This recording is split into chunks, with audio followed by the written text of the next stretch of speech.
Welcome back. देखिए हम लोग कुछ यहाँ पे इम्पॉर्टेंट क्वेश्चन देखने वाले हैं जो कि आपका इंटीग्रल कैलकुलस से है और ये बेस्ड है न्यूटन लीबनिज फार्मूला पे। ओके, तो जो न्यूटन लीबनिज इंटीग्रल फार्मूला है काफ़ी इंपॉर्टेंट है, काफ़ी सिंपल है, पहले से आप पढ़ते आ रहे हो और इसके क्वेश्चन एक या दो क्वेश्चन CSIR नेट में भी आते हैं, PGT वगैरह में पूछा जाता है। ठीक है, तो इम्पॉर्टेंट है आपके लिए, आप इसको एक बार देख लोगे तो डेफिनेटली आपको काफ़ी ईजिली बन जाएगा।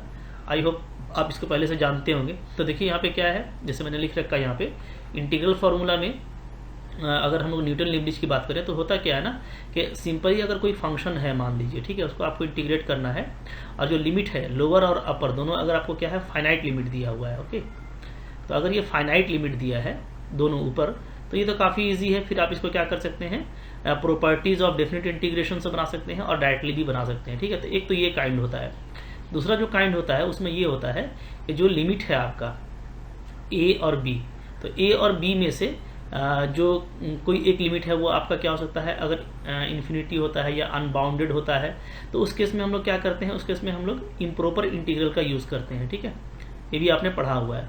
अच्छा, अगर ये फाइनाइट नहीं होगा तो नॉन फाइनाइट अगर आपका लिमिट होता है तो ठीक है। अच्छा, तीसरा एक काइंड होता है, उसमें ये होता है कि जो लिमिट है आपका, लिमिट जो ए और बी है वो क्या हो सकता है, वो आपका फंक्शन हो सकता है। ठीक है, किसी अनदर फंक्शन के फॉर्म में हो सकता है वो। तो अगर किसी अनदर फंक्शन के फॉर्म में है लिमिट तो उस केस में फिर हम लोग क्या करते हैं, न्यूटन लीबनिज फार्मूला का यूज़ करते हैं। जैसे आप यहाँ पे देख सकते हो, यहाँ पे मान लो कि कोई फंक्शन है ft/dt, इसका इंटीग्रेशन करना है और लोअर और अपर लिमिट दोनों क्या है, एक अनदर फंक्शन दिया हुआ है hx और gx। तो इस केस में इसका टेक्निक ये होता है कि आप इसको डिफ्रेंशिएट कर दो। ठीक है, डिफ्रेंशिएट जैसे ही करोगे आप तो अब ये इजी हो जाएगा। और कैसे खुलेगा, तो फंक्शन में पहले हम लोग अपर लिमिट डालेंगे, जैसे कि अपर लिमिट डालते हैं f(g(x), ठीक है, फिर उसका डिफ्रेंशिएशन कर देंगे x के रिस्पेक्ट में, अगर आपका डेरिवेटिव d/dx है। ठीक है, फिर आप लोअर लिमिट डालोगे तो माइनस करेंगे, बीच में माइनस करते हैं, फिर लोअर लिमिट डालेंगे f(hx) और फिर h का डिफ्रेंशिएशन हो जाएगा x के रिस्पेक्ट में। ठीक है, तो सिंपली कुछ करना नहीं पड़ता है, f ऑफ अपर लिमिट होगा उसका derivative minus f of lower limit होगा फिर उस लोअर लिमिट का डेरिवेटिव। ठीक है, इस पे बनाएंगे, काफ़ी जल्दी बनेगा। राइट, अगर देखते हैं कुछ क्वेश्चन हम लोग यहाँ पे क्विक, आप कुछ क्वेश्चन देख लो, ईजी हो जाएगा आपके लिए। जैसे क्वेश्चन नंबर 1 है, यहाँ पे इवालुएट करना है आपको दिस।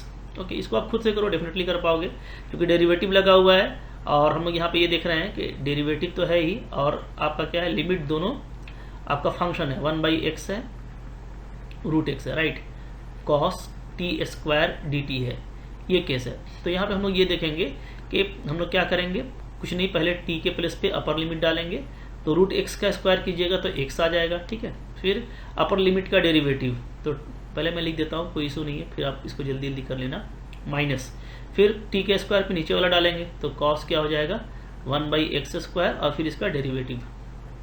राइट, क्योंकि चूँकि बाहर में जो है x लगा हुआ है d/dx, इसलिए हम लोग इसको x के रिस्पेक्ट में डिफ्रेंशिएट कर रहे हैं। ठीक है ना, चलो क्या आ जाएगा, यहाँ से आपका आ जाएगा √x का 1/2√x, सो cos x/2√x, ये आपका फर्स्ट हो गया, माइनस 1/x का क्या होता है, -1/x² होता है, so it is plus 1/x² cos 1/x², ये आपका आंसर आ गया। बिल्कुल ही जल्दी जल्दी आप इसको कर पाओगे। ठीक है, ये देख लो।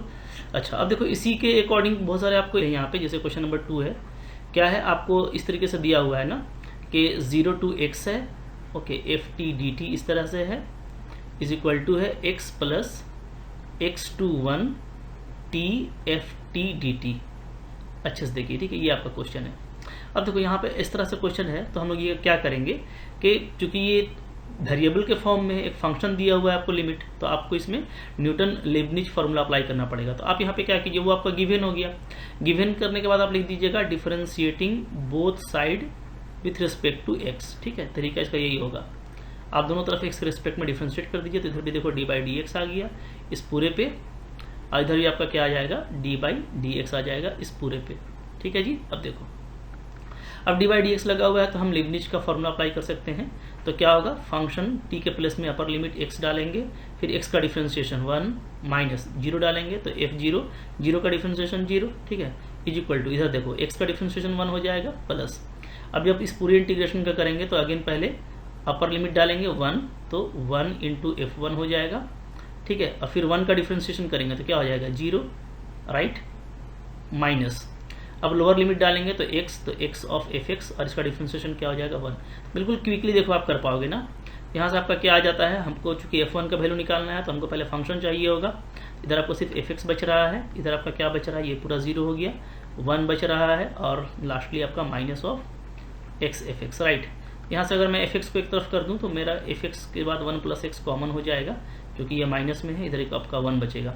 यहाँ से फाइनली जो मेरा fx आ रहा है वो 1/1 प्लस x आ जा रहा है, और यहाँ पे हम लोग क्विकली अगर x के प्लेस पे 1 डाल दें तो ये 1/2 आ जाएगा। So correct option is a here. तो बहुत जल्दी बनता है इस तरह का क्वेश्चन, ठीक है। अच्छा आगे देखो, फिर एक और क्वेश्चन देखते हैं, क्वेश्चन नंबर 3।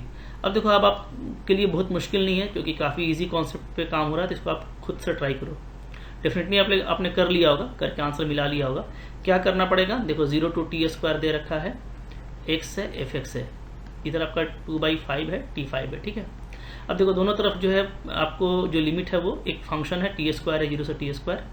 तो मेरे को लिमिट अप्लाई करने के लिए इसको डिफ्रेंशिएट करना पड़ेगा, क्योंकि फंक्शन आपका t के फॉर्म में दिया हुआ है, तो आप डिफ्रेंशिएशन करेंगे d/dt दोनों तरफ, ठीक है। d/dt से दोनों तरफ कर दिया, जो भी काम करेंगे दोनों तरफ करेंगे। तो यहाँ पे आप लिख सकते हो differentiating both side with respect to t। तो जो आपको दिया हुआ था उसमें आप t के रिस्पेक्ट में डिफ्रेंशिएशन कर देना, ठीक है। अब इसके बाद लिमिट को अप्लाई करेंगे, तो पहले ऊपर में फंक्शन में x के प्लेस पे अपर लिमिट डालेंगे, so it is t² and ft², right, into t² का डिफ्रेंशिएशन 2t हो जाएगा, माइनस लोअर लिमिट डालने की जरूरत नहीं है, 0 है तो सारा 0 हो जाएगा, क्योंकि 0 का डेरिवेटिव 0 होता है, ठीक है, इक्वल टू यहाँ पे अब देखो, यहाँ पे डिफ्रेंशिएशन होगा तो क्या होगा 2/5, और t5 का हो जाएगा 5t4, 5 हमारा कैंसिल हो गया। तो यहाँ से फाइनली हमारा क्या आ जा रहा है, 2t³ ft² is equal to 2t का पावर 4। यहाँ से अगर मैं ft² निकाल लूँ, ft², तो ये आपका आ जाता है 2 कैंसिल हो जाएगा, तो ये आपका आ जाता है t4/t³, राइट। तो यहाँ पे सिंपली t आ रहा है। तो अब देखो ft² t आ रहा है ना, तो आपको f4/25 निकालना है, तो कुछ करो नहीं, आप t के प्लेस पे क्या रख दो, 2/5 रख दो, ठीक है। जब ये आप रखोगे देन क्या हो जाएगा, देन आपका हो जाएगा f, ये t² है तो t का स्क्वायर 4/25 हो जाएगा, इधर हमारा आ जाएगा सिंपली t है, तो यहाँ पे सिंपली आपका 2/5। तो f4/25 आपका क्या आता है, 2/5 आता है। तो यहाँ पे अगेन आपका ऑप्शन नंबर ए करेक्ट है, ठीक है। इस तरीके से करना है, बहुत मुश्किल नहीं है, बहुत जल्दी जल्दी आप कर पाओगे। तो इस तरह का क्वेश्चन आपको एग्जाम में आता रहता है। क्विक MCQs दे देता हूँ, कुछ होमवर्क, ठीक है, आप इसको करके आना। MCQ नहीं है, बट आप ये दोनों क्वेश्चन करना, ठीक है। यहाँ पे ये देखो, ये दे रखा है, क्या है, 1 to x² t ft dt is equal to x² x + 2। तो यहाँ पे आपको f2 का वैल्यू बताना है, और फिर आपको 2 से x ft dt, x² से x³ ft dt, ये आपको x² + 3 के इक्वल है, तो आपको यहाँ पे f0 का वैल्यू बताना है। काफ़ी सिंपल से अप्लाई करना आपका आ जाएगा। तो आई होप इस तरह का क्वेश्चन आपको करने में मुश्किल नहीं हो, चुकी आपको फॉर्मूला पता चल गया, आइडिया पता चल गया, तो आई होप आप कर पाओगे, राइट। आई होप आपके लिए फ्रूटफुल था। अच्छा लगा लाइक कीजिएगा, चैनल पे नए सब्सक्राइब कीजिए, पढ़ते रहिए, काफ़ी सारा फ्री कंटेंट है रेगुलर। अगर आप कोई भी कोर्स करना चाहते हो तो उसके लिए आप मेरा एप्लीकेशन डाउनलोड कर सकते हो, लिंक आपको डिस्क्रिप्शन बॉक्स में मिल जाएगा, ठीक है। Thank you very much.